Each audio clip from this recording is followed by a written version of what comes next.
Thank you, President Lula, and I thank you for the invitation. Excuse me.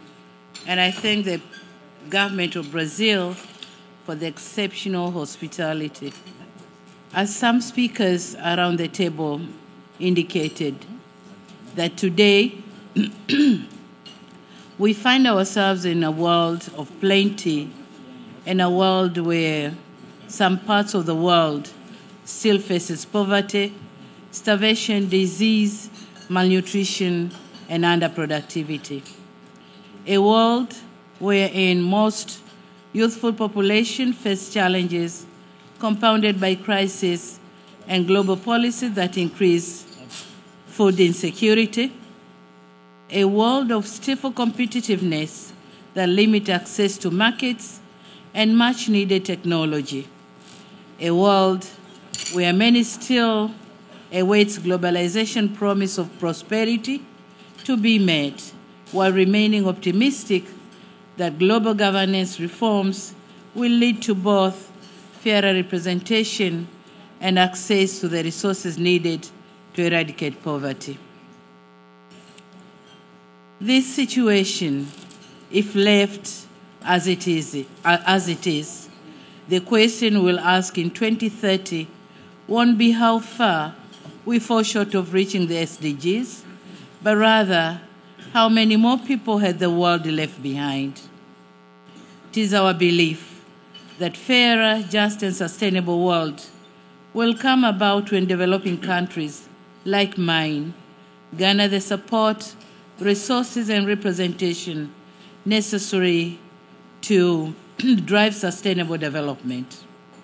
Despite this situation, however, and as constrained as we are, the United Republic of Tanzania has managed to undertake major policy and institutional reforms coupled with targeted investments to transform our agri-food systems.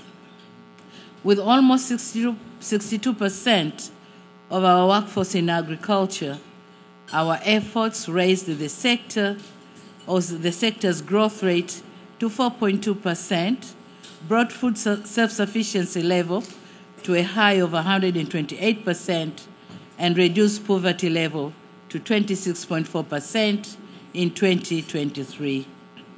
These achievements in the agriculture sector are not without challenges. Challenges persist, and among them are limited mechanization and fertilization, and also insufficient research and development.